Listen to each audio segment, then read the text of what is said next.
Psalm 130, I wait for the Lord. My whole being waits, and in his word I put my hope. And Isaiah 40, but those who hope in the Lord will renew their strength. They will soar on wings like eagles. They will run and not grow weary. They will walk and not be faint. And let's read this together from the book of Lamentations. The steadfast love of the Lord never ceases. It's going to be difficult if I didn't put that in there. Me and Heidi are going to read this for you. The steadfast love of the Lord never ceases. God's mercies never come to an end. They are new every morning. Great is your faithfulness. The Lord is my portion, says my soul. Therefore, I will hope in the Lord. Let's pray. God, as the Advent season begins, we just want to take a minute and cry out to you. We come to you looking for hope. When everything else that we rely on fails us, our only hope is in you. When we don't understand what has happened, we hope in you. We can hope for better days because we trust you. We know you, and we know you're here with us no matter what we're facing. For some of us, this is a really tough time of year. Some of us are in a place where life hasn't been very kind to us. But also, some of us are filled with wonder and awe and are experiencing so much joy in this time. And so wherever we find ourselves today, loving God, remind us that our hope is in you. Amen. You can be seated.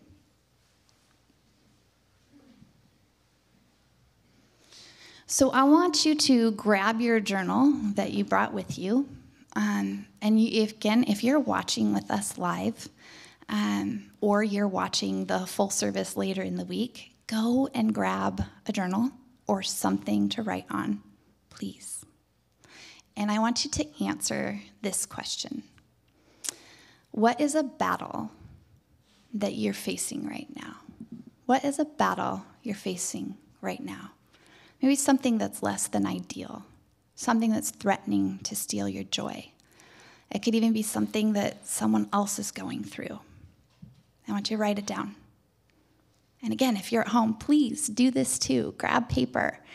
I think that there's something kind of cool, and for me, noticeably deeper when I enter into something through this discipline of writing, because I'm not a writer. I'm not a writer. In fact, I was like, journaling, that's like, I don't know, a diary or something, and I don't do diaries. So I'm learning to be, though, and I just want to challenge you to really enter into what we're doing today with the writing prompts that we have for you. So don't skip through it unless you're driving in the car, then skip through it. So what is a battle you're facing now, right now? Write that down.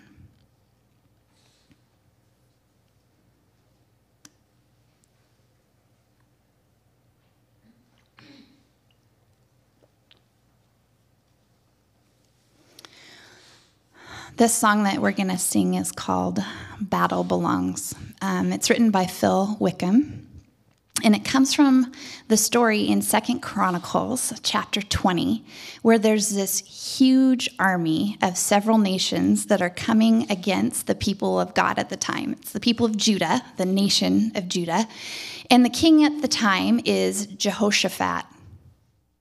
Cool name, right? Jehoshaphat, it's like I have dentures or something. But, maybe we should bring that one back into rotation and start naming our kids that. Jehoshaphat, right, Jaden? Cam, I know you're watching this. What if when you were born, Dad and I had named you Jehoshaphat? Like Jehoshaphat James Huguenin. All right. Focus. All right. So Jehoshaphat is the king, and he hears, Jason told me I wasn't saying it right. Jehoshaphat. Oh, yeah, I just got it. Yeah, Jehoshaphat, sorry. It's a little bit more like Josh. Maybe that's where Josh came from. Okay. All right, so this, oh my gosh, Cameron just texted me, you guys. He said, I wouldn't have friends. Hi, Cam. Love you, sweetheart. Okay, all right. Jehoshaphat. All right, he's the king. Whew. And he hears about this army that's come against the people of God, and the whole nation is terrified. I mean, it is certain doom. If God doesn't intervene, they're going to be demolished, and there's no chance against the army that is headed their way. And the people know it. The king knows it. And so the people start fasting and praying, and the king goes to God, and he pleads with him. And he says, God, remember your mercies. Remember your promises. Remember that you've done this, and remember that you've done that. And God, you can do it again. And then at the end of the prayer, we read this in verse 12. And I have to look behind me because my Bible was too small to read. Our God, won't you stop them? Oh, our God, won't you stop them? We are powerless against this mighty army that is about to attack us. We do not know what to do, but we are looking to you for help. And so it's just pretty much like, God, do something, because we can't do it on our own. And God speaks to them. He replies to their pleas for help. He speaks through a Levite man to the whole nation. And this was God's promise. You will not have to fight this battle. Take your positions. Stand firm. You will see how I will save you. Go out and face them tomorrow. I will be with you. And it's an incredible moment, an incredible promise from God. But equally incredible, as I read the story, was that the king and the people of God believed. They believed it. The army was still coming toward them. It didn't disappear. But the people leaned into that promise and to the faithfulness of God, that when God had spoken in the past, he was faithful to do and to complete whatever he had promised. And so instead of sending their military army out, their army to the military guys, guess who they sent to the front of the battle? Kind of bizarre. They sent worshipers. Okay, they sent me, and they sent you to the front lines. The people that believe in God and trust him were at the front, and they lifted up the name of God.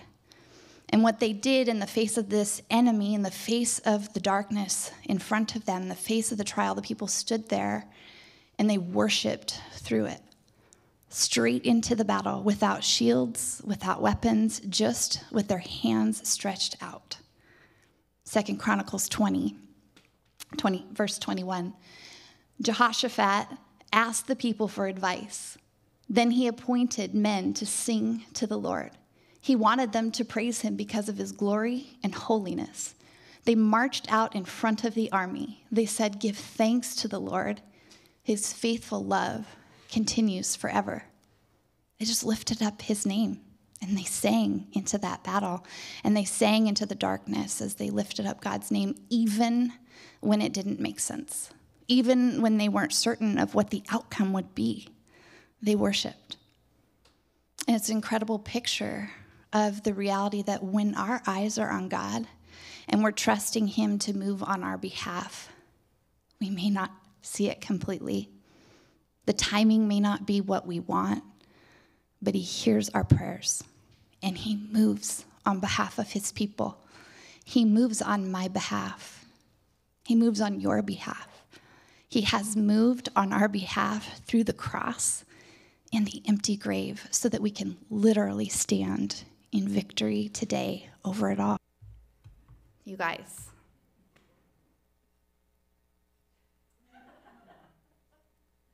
The gift card drive is still happening.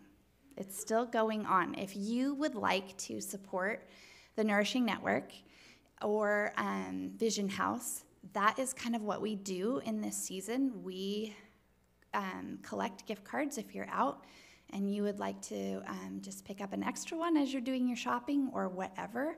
We would love to be able to distribute those to people in our community that are in need. And we give them to the directors of the programs, and they can decide how to use them. Sometimes Vision House uses those as rent incentive. So if people pay their rents on time, they'll get a gift card or something like that. They use it for groceries, obviously. Shopping for kids for Christmas, all that kind of stuff. And so that's actually going to go on through this entire month, and we'll be delivering those in January. And so what you can do is, apparently what I heard is you can only slide 1 or 2 high under that door. And so we just don't know a better way to do it unless, of course, you want to put it in the mail. We would be happy to do that. I had a couple of people that actually emailed some e-cards to me, and that also works, and we will pass those on to them as well. So please help us to be generous with people. We did put a basket in the lobby today. If you happen to bring those, for those of you that attend church in person, you can drop those there on your way out. My calves are burning. This is so great. Okay, let me tell you about the Christmas Eve service. So it's going to happen, hopefully, on December 20th. That is a Sunday evening at 6 p.m. We are obviously disappointed a little bit about what church has had to look like, especially recently. Actually, that might be an understatement. We are really disappointed with these new restrictions on not being able to sing together indoors. We're just kind of scrambling to figure out, what do we do? What do you guys want? What do you at home want? What do you need? What would be a blessing to you? We just feel disconnected from so many of you.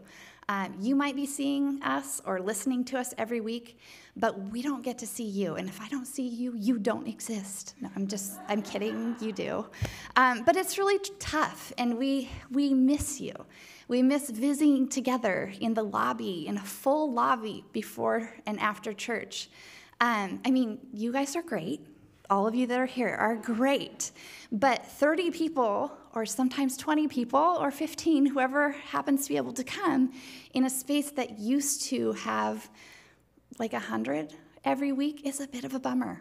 And it's tough. And it's tough to know where people are at, how to lead well in this season, how to minister to you, how to invest in your kids and your family, to bring Jesus into lives in a way that makes sense in this season. And that's tough when you don't see a majority of the people who call Brookview their home for so many months. And so I know I'm not alone in this. I know that so many of you are disappointed too. You wish that you could be here. You wish that church was just up and running and everything was normal and you could sing your brains out to God. Those of you that are part of our worship ministry, you wish you could be up here on the band and singing backup vocals, and we just can't. Okay, so season's tough. And I won't, with that said, okay, there's good things. There's really good things, and I do want to think about those things. But what we're trying to figure out right now is, if we put in the work and the energy that it'll take into providing an outdoor service for Christmas, because outdoors we don't have the singing restrictions that we do indoors, if we put that together for Sunday, December 20th, in our parking lot at 6 p.m., does anybody want to come? Okay, so the people here are wanting to come, but any of you want to come? Would you be able to come? Would you be comfortable coming? And so here's the deal. At staff meeting this week on Thursday, we are going to hammer out some details and ideas that we have for the service. We've thrown around some ideas of making it very family-friendly, for all ages and comfortable. We've talked about fire pits for s'mores, maybe a Santa drive-through in the parking lot, hot chocolate, cider, a map to give you to look at Christmas lights in the area, candlelight carol singing to pause and reflect on Jesus. And so we're not promising anything from that list. Hear me. We're not promising anything from that list. But the Jesus thing, if we gather, I promise you, something we will reflect on Jesus and on the gift that he is in whatever that we're doing. So I'm asking you two things. One, can you sign up this week to tell us that you would like to come? If there isn't enough interest by Thursday, it just doesn't make sense to do all of the work to just have a handful of people show up for that. And we really want to do this. So don't not sign up because you're like, oh, let's give Jen, Jason, and Casey some time off. We don't want it. We don't want it. This would bring us great joy. Okay, moving on. So the way that you sign up for that is two different things. Well, two options, two ways, two paths. I got this. You go to brookviewchurch.com, and the pathway that you usually use to sign up for church on Sundays, you scroll down, and you'll see this image here, Outdoor Christmas. And that's where you would RSVP. Now, if that feels really confusing to you, you at home, you're not used to RSVPing for church in person, you can also text Christmas to the Brookview number, which is 425-406-3660. Just simply put in Christmas, hit send to that number. It will send you a link to go directly to that page that we had before for the Outdoor Christmas. And then the second thing is, if you would be able to help in any way, maybe you have a fire pit if we decided to do that, to loan, that you'd be willing to bring in if we go that route. Or you could assemble s'mores kits or serve hot chocolate or cider or hand out candles. Or maybe, just maybe, you have an old-fashioned fire truck that you would want to parade through the lot with Santa inside of it. I mean, it's just an idea. I don't like to call people out in the middle of my announcements, James Sullivan. So there's that. Okay. That is, okay, I need to leave. You guys, I love you and so thankful for you. And like I said, we really want to be able to gather on the 20th. So I hope just came full circle.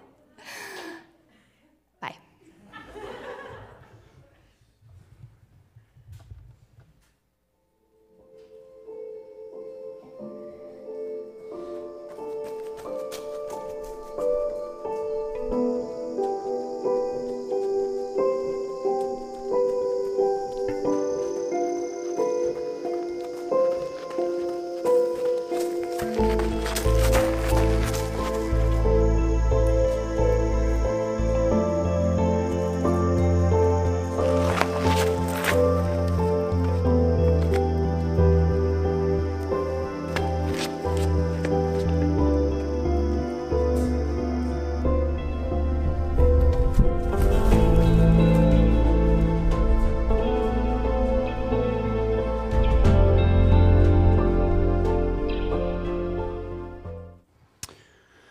Oh, man. Jen Huguenin, you are an event. My goodness, you guys. We have an opening song, and it's 40 minutes into the service. But, man, that was good. And I will say, man, she spent a lot of time on that. Well, this time we're like, can we watch TV now? No, she's still working on the opening. So it was really good. Babe, that was really good. And Heidi, your violin. Yeah, thank you, Jen. Heidi, that violin is angelic. Is it not? Oh, man. So good. I will, just one thing that I thought was Jehoshaphat. I'm pretty sure Josh actually comes from Joshua. But I love the quick thinking on the fly. That's all part of being the event right there. So, all right. One of the objectionable, seemingly irrational, easily criticized things about our faith as followers of Jesus is this, and you've experienced this. You've either done it or you've watched it. But we turn to God when bad things happen, even though we believe God could have prevented the bad thing from happening in the first place. Isn't this true? You ever thought about that? I mean, isn't this something we do? And isn't this something that we encourage other people to do? When something bad happens to us, we turn to God, which is a little weird. It's a little odd, I think, because we trust God enough to believe that he could have kept the bad thing from happening in the first place. But now that it's happened, I'm going to turn to the one who could have kept this thing from happening to me. Or maybe you've been in this place before. You're asking God to comfort someone in the aftermath of a loss or a tragedy, and it's a loss or a tragedy that you know good God could have prevented but didn't. What is this? Are we crazy? Are we foolish? Are we naive? And of course, to some, we're all these things. In fact, for some of you, this dynamic or some form of it may be the reason that you've wrestled with giving up on your faith altogether. And I'll tell you, the reality of this, when you're actually in it, can feel excruciating. Why am I asking God to fix the pain that he could have just prevented in the first place? And now I'm asking God to step into this thing? Well, why didn't God step into it before? We're in this series called Resilient Faith. Now, it is one thing to trust God and to believe, right, when everything is up and to the right. It's just good and it's just getting better all the time. But when the valleys come, valleys that God could have prevented, what happens then? What do we do then? And I'll tell you what I think. I think that resilient faith is the most important kind. Walking with God day after day, week after week, month after month, year after year, I think this is where the power actually is. This is where the beauty is. Last week, Casey was teaching from Hebrews chapter 11. And so in my online groups, I have 2 of them that I lead on Wednesday nights. Shout out to all of you guys are awesome. We focused on that chapter together. And that chapter is often called the Hall of Faith or the Hall of Fame of Faith. And what it is it's just a very long list of ancient people that trusted God as they walked through all kinds of hardship and confusion. So there's Abraham, there's Moses, there's David, there's Rahab the prostitute, right? And there's many, many, many others. It's just this long list of random people that had resilient faith. But then in chapter 12, the writer takes a turn. And the writer starts to address you and me. And he compares this life of faith that we're trying to live as a long-distance race, to a long-distance race. And in referencing all the people of faith that have gone before us, the writer says this. And notice the imagery of the race. People standing on the sideline cheering for us. And then notice where we should fix our eyes. Let me read this to you, because I think the imagery of this is spectacular. The writer of Hebrews writes this: "Therefore, since we are surrounded by such a great crowd of witnesses to the life of faith," okay, those that have gone before, "let us strip off every weight that slows us down, especially the sin that so easily trips us up, and let us run with endurance the race God has set before us. We do this by keeping our eyes on Jesus, the champion who initiates and perfects our faith. Because of the joy awaiting him, he endured the cross, disregarding its shame. Now he is seated in the place of honor beside God's throne. Think of all the hostility he endured from sinful people. Then you won't become weary and give up." The image is this life of faith, walking with Jesus, being a long endurance race, right? Being a marathon. And the picture is that as we're running, we're actually being like cheered on. Some of you woke up by that. That was awesome. Heads popped up. Come back to me. I'm talking about something important here. There's also something going on in the back. Do we have it figured out? We're good? Okay. The picture in the scripture is that as we're running this marathon, this life of faith, we're being cheered on. And on the sideline are all those who've already run their race. All those who know how hard it is because they've already completed theirs. But now they're watching you run and they're clapping and they're cheering for you because they know what awaits you at the finish line. They've experienced it. They've seen it. They know it. And they know that it's all worth it. Well, which people? Well, there's Abraham and Sarah, right? Moses, David, Rahab the prostitute. There's Peter and James and John.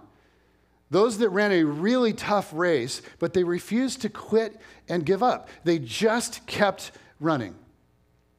But it isn't just the ancients. It's anyone who has already run. Standing in the crowd cheering now are people like Chris Perry, people like Al Rankin. Standing in the crowd are your grandma or your grandpa or your uncle that adored you and that met an early end.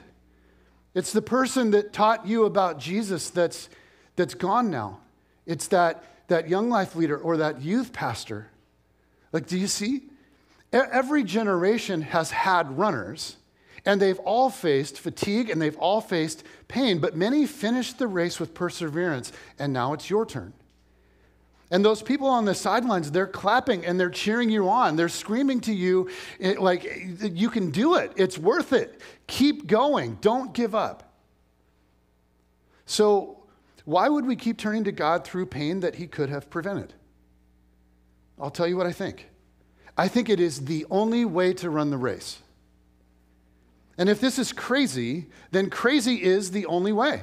Because every race has pain. Every race has random suffering. Every race has severe fatigue at times. And this is why this kind of faith has always been the way. It's the reason that we have a faith to believe in the first place.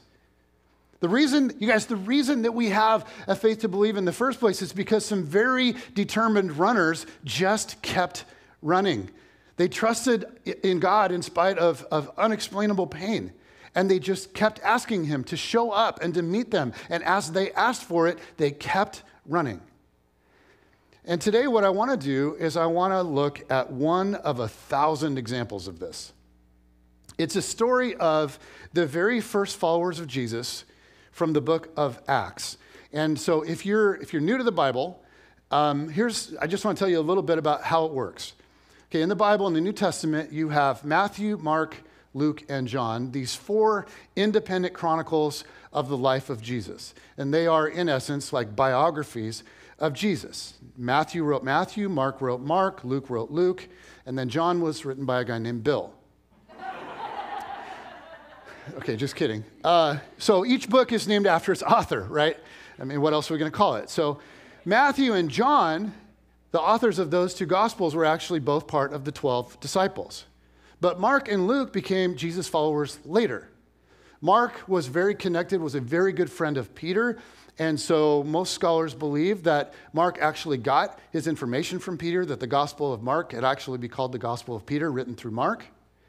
And then Luke was very, very connected to Paul, but also to many of the 12. And Luke not only wrote the Gospel of Luke, okay, a biography of Jesus, but Luke wrote another document called what? Acts, which is short for Acts of the Apostle. Acts of the Apostle. So it's not Acts like Acts. It's the story of what happened in the years immediately after Jesus was gone. How did Christianity go from this little tiny group and begin spreading? Now, Luke was a Greek doctor who became a follower of Jesus, and he was also a little bit of a historian. And today we are picking up a story in Acts chapter 12. So this is about 10 to 12 years after Jesus was gone. Okay, here we go. It says, it was about this time that King Herod arrested some who belonged to the church, intending to persecute them. Now, this King Herod is Herod Agrippa, who's actually the grandson of Herod the Great from the Christmas story. You guys remember Herod, the story? Herod in the Christmas story, the one that killed all the babies when Jesus was born? Okay, that's this Herod's grandpa. So violence definitely runs in the family. And this Herod is king over Judea, which is the area all around Jerusalem. Okay, it's kind of the province that surrounds the city of Jerusalem. He's basically a puppet king that had been appointed by Caesar in Rome. Rome had granted a degree of power to Herod's family for generations, as long as they supported the interests of Rome, okay, of course. But Herod he's Jewish. He's a part of Israel. And yet, he is very unpopular with many of the Jews because he's way too cozy with their oppressors, the Romans. So the people of Israel were under the thumb of Rome and they hated it. And so Herod finds himself in this really weird tension. He's Jewish and he's the king of Judea, but he has very limited power and he must play nice with Rome. He has to collect massive taxes from his own people for Rome. He has to limit the civil liberties of his own people and enforce Roman rule. He has to quash any sort of rebellion that might arise against Rome. And so he's in a really tough spot politically. But he's constantly trying to win over the influential and the powerful in Israel. He's always looking for ways to make them happy, to gain their support. And one way that he found to do that during his reign was to oppose Christianity. Because many of the Jews, the Pharisees, the Sadducees, right, the temple leaders, they saw Christianity as this horrible cult that sprang out of Judaism that was stealing their people. So to win points, Herod arrests a group of people who belonged to the church. And one of them was a very famous person. Luke tells us, he continues, he says, he, as in Herod, had James, the brother of John, put to death with the sword. Guys, this is one of the 12 that was with Jesus from the very beginning. This is James, who was with his brother John, and they were fishing, and Jesus came to them and said, "Follow me." And we're told they dropped their nets, right? And they just followed Jesus, from the very beginning. This is James, who was in Jesus' inner circle. Like, even among the 12, there are several really important things that happen with Jesus, and sometimes not all 12 guys are there. But consistently, there are 3 guys that always seem to be there: Peter, James, and John. And they were sort of the inner 3, Peter, James, and John. Then Jesus did this, and it was with Peter, James, and John. And then he did this, and it was with Peter, James, and John. And then if you remember, James and John's mom came to Jesus and said, "Hey, Jesus, just got a little favor. When you become king, can one of my boys sit on your right and one on your left?" In other words, when you enter into your kingdom, will you make my 2 sons the most powerful men next to you in your kingdom? And if you remember, Jesus was like, "Woman, you have no idea what you're asking for." And then he looks at James and John and he's like, "Really, your mom? Come on, boys, grow up." No, he looks at him and he goes, "Okay, are you 2 willing to drink from my cup?" In other words, are you willing to suffer and die for what's right, like me? And these 2 very confident, brash, young disciples look at Jesus and they nod and they say, "Yes, we can drink from your cup." And Jesus is like, "Yeah, okay, you will. But still, this is a really bad request." And yet, sure enough, here we see that 10 or 12 years later, James dies for his unrelenting faith in Jesus. He is put to the sword by King Herod.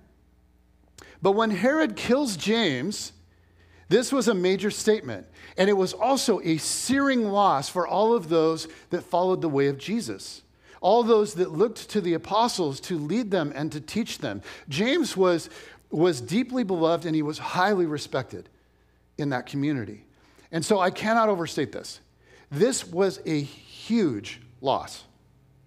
But again, Herod was trying to win political points with powerful people: the Pharisees, Sadducees, temple leaders, the who's who around Jerusalem and the rest of Israel. People who were opposed to this new Jesus movement. People that thought if they had just killed Jesus in the beginning, it would all die. And yet here it is, 10 years later, exploding like wildfire. So Herod appeals to his constituency in this moment by killing James, one of the most prominent followers of Jesus and the leaders of his movement. Okay, next verse. When he, Herod, saw that this met with approval among the Jews, they were like, "Way to go, man, we love you." He proceeded to seize Peter also. So after seeing how happy his allies were over James's death, Herod goes after the only person that's even bigger than James. He grabs Peter.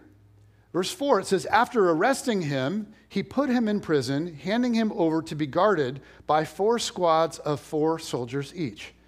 So Peter's now in prison being guarded by 4 soldiers, at least 4 soldiers at all times. In other words, he is a huge prisoner. But this is all happening right at the beginning of Jewish Passover, the most sacred celebration of the Jewish people. The very people Herod is trying to win over to himself. So Herod is waiting until after Passover to execute Peter. Okay, nothing spoils your Passover dinner like an execution. This means Peter is just sitting in prison awaiting his death. So check this out. Verse 5. So Peter was kept in prison, but the church was earnestly praying to God for him. They're praying that somehow, some way, Peter won't be executed, that somehow, some way, Peter will be released from prison. You guys, there it is. This is one of the many places where the experience of first-generation believers, it intersects with ours. Because if you think about it, the Jesus followers in Jerusalem are asking God to deliver Peter just days after God did not deliver James. Do you think they prayed for James? Absolutely. So guys, get a visual of this in your minds. The Jesus followers are gathered and they are praying like crazy for Peter. They are pleading with God to rescue Peter just days after God did not rescue James. I mean, why bother? Doesn't it stand to reason that if God cared about Peter, he wouldn't have allowed Peter to be arrested in the first place? So if God didn't rescue James and then God didn't protect Peter, why bother asking God to move now? Do you guys see? They were as crazy as we are. Or maybe I should say, we are as crazy as they were. Because apart from their crazy, we wouldn't even be having this conversation. Apart from their crazy, the world would never heard of Jesus. Apart from their crazy, the message of Jesus would never have made it out of the first century. And so for me, I find reading narratives like this comforting on 2 levels. First, think about this. The people closest to the action, the men and women who actually knew Jesus firsthand, the ones who knew him and walked most closely with him, were not immune to inexplicable tragedy and loss. But a second thing I find encouraging from narratives like this is this. Even though they believed God could prevent bad things from happening, when they did happen, they reflexively turned to him. They absolutely believed God could have prevented their pain, but in the midst of it, they continually turned to God. So, if you are turning to God after a bad thing that he could have prevented in your life, you should know this. You are practicing the same resilient faith as those that actually knew Jesus. They didn't continue turning to God because somehow for them it all made sense. They continued turning to God because the thing that made the least sense, the seemingly senseless torture and death of Jesus the Messiah, resulted in the best possible good for the world. The eventual defeat of death and evil and brokenness forever. So when you find yourself in random, inexplicable, God, where are you valleys, when you find yourself praying to the very God who didn't come through to begin with the way that you wanted him to, the way you expected him to, the way he came through for somebody else that you know, then you are practicing that same ancient, resilient faith. Peter, Andrew, James, John, Mary, Martha, the men and women whose faith laid the groundwork for our hope, they powered through all of these God, where are you moments. I mean, you think about it. Without their endurance in their race, the torch would have never, ever possibly made it all the way down through the generations to you and me, and we wouldn't even be having this conversation.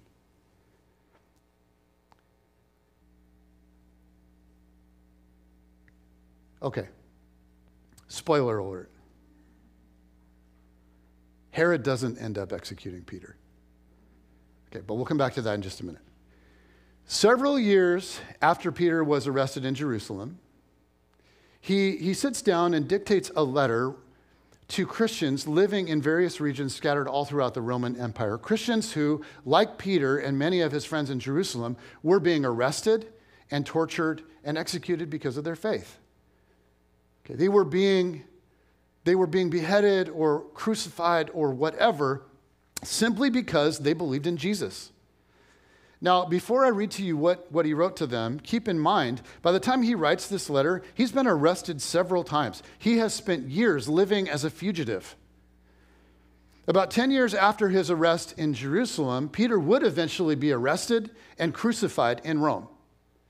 But in this in-between time, that's when this letter is written. And it's written while he's living as a fugitive. And he writes to Christians everywhere facing the same trials that he was facing. And while living on the run, here's what he writes. Okay, this is 1 Peter chapter 1, verse 3. Okay? Peter writes, "Praise be to the God and Father of our Lord Jesus Christ." You ever think about that? Like, what? Wait a minute. Like, wait, Peter, you've been arrested and you've been flogged multiple times. Your back has been laid bare with whips, right? And you are scarred for life. And this God and Father of Jesus didn't do anything to stop that. You have a price on your head, and many of your friends are already dead. What are you talking about? Praise be to God. Like, are you serious? And I think Peter would say, well, okay, here's what I'm talking about. In his great mercy, he has given us new birth into a living hope through the resurrection of Jesus Christ from the dead, and into an inheritance that can never perish, spoil, or fade. In other words, your prayers may not all get answered, and you may never understand the randomness of life, but you have hope. I have seen God do the impossible. Bring a man to life after being dead for 3 days. And I am telling you, more of the impossible is coming. God is up to something wonderful. And no matter what happens in this life, nothing can take away what's coming from you. There is something awaiting you that is beyond your wildest imagination, and it will never perish or spoil or fade. Peter tells us that our hope is anchored to the event that rekindled his hope, the resurrection of Jesus. And then he says this, "In all this you greatly rejoice, though now for a little while you may have had to suffer grief in all kinds of trials." See, even in the middle of terrible stuff happening, you can still rejoice because of what God has done for you and what lies ahead. And Peter, who walked through stuff that really I think most of us can't even imagine, saying that suffering is for just a little while, to which we might respond by saying, okay, wait, so grief, suffering, trials, randomness, those things are not evidence that God is not listening to me? That God's not involved? They don't indicate that things are spinning out of control, or maybe that I have done something wrong and God has just turned his back on me? And Peter would say, no. It doesn't indicate that at all. Verse 7, he says, "These have come so that the proven genuineness of your faith, of greater worth than gold, which perishes even though refined by fire, may result in praise, glory, and honor when Jesus Christ is revealed." Wait, so we should expect this kind of stuff? Yes. And people are watching. People who are suffering as you are suffering are watching. People that suffer without hope will be drawn into your hope and your peace. And even better, they may be drawn into the very object of your faith. Because the darker things get, the brighter your hope and your response shines. Peter continues, "Though you have not seen him, you love him. And even though you do not see him now, you believe in him and are filled with an inexpressible and glorious joy, for you are receiving the end result of your faith, the salvation of your souls." But think about Peter and all that he endured. And think about those that he was writing to and all that they were facing. And if you've gone through some kind of random suffering, isn't there a certain level of pushback on something like this? Like, okay, Peter, what you're saying is this, that the randomness of life doesn't throw you off, that it doesn't undermine your confidence. I mean, come on, really? Like, they got James, they came for you, and Peter would say, no, because my faith doesn't depend on certainty or being able to explain everything that's happening to me. My faith is not shaken by the randomness of life. I saw the best possible person suffer the worst possible death. And it made no sense at all. It made no sense, none. And then God brought him back to life. So while there is a lot that I cannot explain, and there's a lot I don't understand, I have to tell you, after the resurrection, after seeing the resurrection, I refuse to pretend that I know what God is or isn't doing. Okay, so let's rewind back to our scene with Peter. He's in prison by Herod. James was already not delivered from death by God. And God had allowed Peter to be arrested. And the believers are gathering at a home and they're praying for Peter anyway, while knowing that Herod may be coming for them next. Here's what happens. The night before Herod was to bring him to trial, Peter was sleeping between two soldiers, bound with two chains, and sentries stood guard at the entrance. Suddenly, an angel of the Lord appeared, and a light shone in the cell. He struck Peter on the side and woke him up. "Quick, get up," he said, and the chains fell off Peter's wrists. Then the angel said to him, "Put on your clothes and sandals." And Peter did so. "Wrap your cloak around you and follow me," the angel told him. Peter followed him out of the prison, but he had no idea, get this, he had no idea that what the angel was doing was really happening. He thought he was seeing a vision. See, here's the thing. Peter wasn't expecting a miracle. He thought he was dreaming. They passed the first and second guards and came to the iron gate leading to the city. It opened for them by itself, and they went through it. When they had walked the length of one street, suddenly the angel left him. Now, I know what some of you are thinking, because I think the same thing. Like, really? An angel? Really? Come on. And if God can do that kind of thing, why doesn't he do that kind of thing anymore? And why doesn't God do that kind of thing for me in my life? But let me tell you what I bet Peter and his friends were wondering. Wait, why didn't God do that for James, our friend? And they never got a good answer to their question.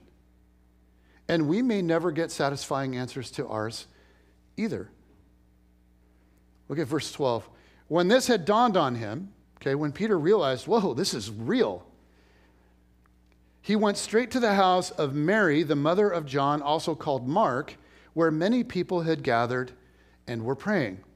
Okay, this is the childhood home of the guy that wrote the Gospel of Mark. Okay, the Mark that had become one of Peter's best friends.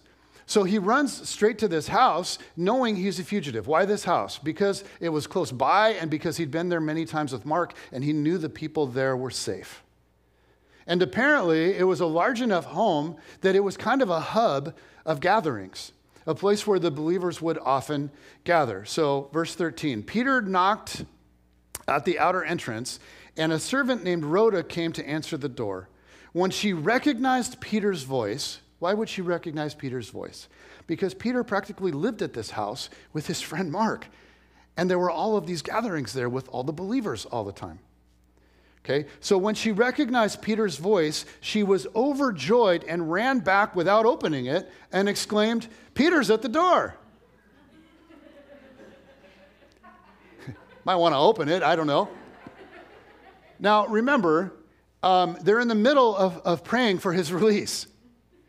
There's a group of people praying for Peter's release, apparently, and this is the odd thing, apparently they're praying for a miracle, they're praying for his release, but they are not expecting a miracle. Because if you look at their response, you see that they were not expecting a miracle. And guys, this is important. These people were not people with like this superhuman faith that we don't have. They did not experience miracles every day. Most of their prayers didn't get answered. And they did not expect a miracle this day. And you can see it. When the servant tells them that Peter's at the door, here's what they said. Verse 15, "You're out of your mind." You are out of your mind. Well, you know what, are we not like, wait, okay, weren't you guys just praying for this very thing? Well, yeah, but we didn't expect anything to happen. Like, I just find that interesting. You ever been there? You're out of your mind. But when she kept insisting that it was so, they said, it must be his angel.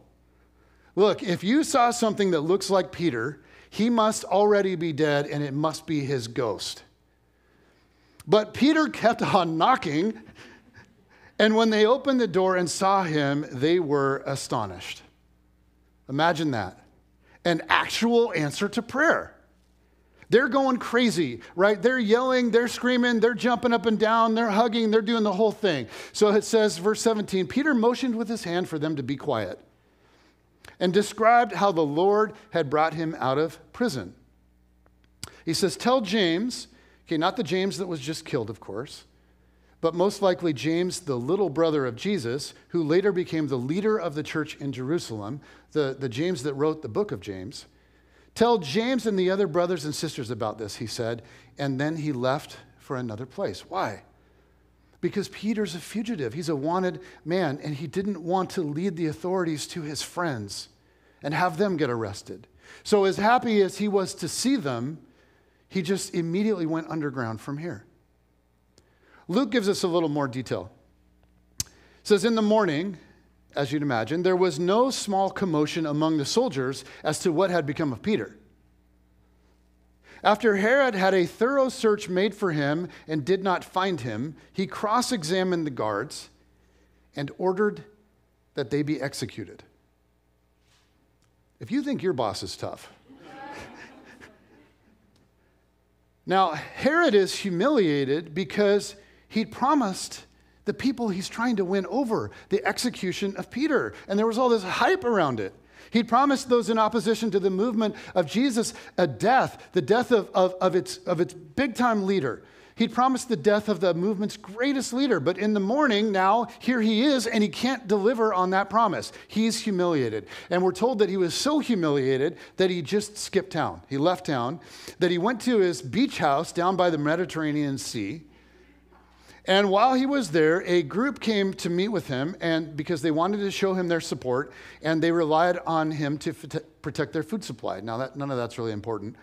But what happened in that beach house is a famous event. And Luke tells us about what happened. It says, on the appointed day, Herod, wearing his royal robes, sat on his throne and delivered a public address to the people. Now, there's another historian from the time who is not a Christian, a Jewish historian named Josephus, who chronicled this same event. And he wrote that Herod's robe on this particular day, like he had this chainmail robe that was made of silver. And when the afternoon sun set just right, it shined off of his silver robe and lit everything up and reflected off of it. And the crowd erupted and called him a god. Luke explains the same event this way. He writes, they shouted, "This is the voice of a god, not a man." And then Luke adds, immediately, because Herod did not give praise to God, an angel of the Lord struck him down, and he was eaten by worms and died. Now, before we think of that as like, okay, that's just clearly Christian folklore, Josephus, again, a historian that was not a Christian. In fact, Josephus was opposed to Christianity. He wrote a ton about history from that time. And here's how he described that same event. Okay, he writes, Herod was seized by a severe pain in his bowels. And he talks about how he was rushed off the stage, and several days later, he died. Now, what do you think Peter thought when he got that news? Well, you'd think that he was probably relieved, right, that Herod's out of the way, the guy that's hunting him down. But I just have to wonder if Peter may have also thought, okay, but God, if you had just taken Herod a month earlier, James would still be alive, as well as 4 very unfortunate prison guards. And then Luke wraps up his account with this statement. He says, but in spite of all these random events and unanswered questions, the word of God continued to spread and flourish. And in fact, we know that it did because it's just a historical reality. This is how the message of Jesus encircled the globe. But on a personal level, these events and events like these and the response of our first century brothers and sisters, like you guys, this is incredibly inspiring to me. It's encouraging.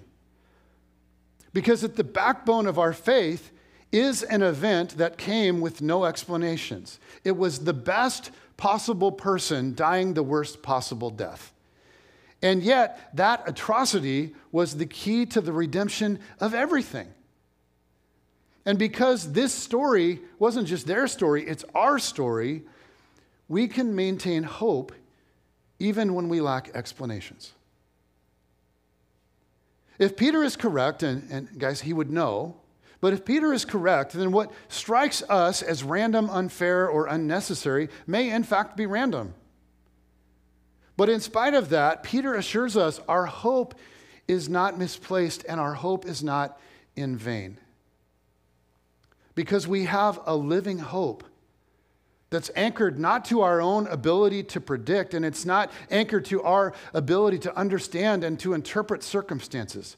We have a living hope that's anchored to the resurrection of Jesus from the dead. And so I want to come back to Hebrews 12, 1-3, this image of all those who have gone before that are now standing on our sidelines cheering us on. Because this is your race. And this is the only one you're going to get. But there are many watching you, and they're pulling for you. And so keep your eyes on the finish line. Keep your eyes on Jesus, who's awaiting you at the finish line with open arms and maybe like a gallon or 2 of cold Gatorade. Don't look too long at the mess that's everywhere, and don't think too hard about the hill that you're currently climbing. Just listen to the voices of those that have gone before saying, you can do this. You've got this. Don't give up. I've been where you are, and this is so, so worth it. And look at the face of Jesus who's awaiting you, and he believes in you. And I want to invite Jen and Heidi to make their way up. But for the rest of you, I just want to invite you to close your eyes. And I want to invite you to just let me read these words over you. And try to envision the picture that this is describing. Therefore, since we are surrounded by such a huge crowd of witnesses to the life of faith, let us strip off every weight that slows us down, especially the sin that so easily trips us up. And let us run with endurance the race God has set before us. We do this by keeping our eyes on Jesus, the champion who initiates and perfects our faith.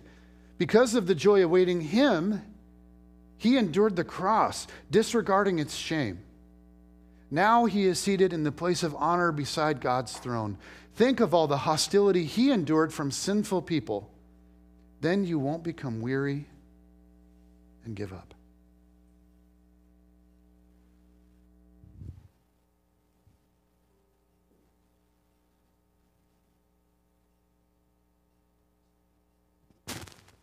As we enter into reflection, we have a few things. You don't have to do all of them. Just choose something you want to enter into. What does resilient faith look like for you right now? If you fully trusted God in the midst of your pain, what would you do? Write out a description of how you would respond. if you fully trusted God. And Johnny, why don't you leave that up for just a few minutes, even though lyrics to the song are coming up, maybe about the time we get to the chorus, you can move on that way people can see that for a little bit.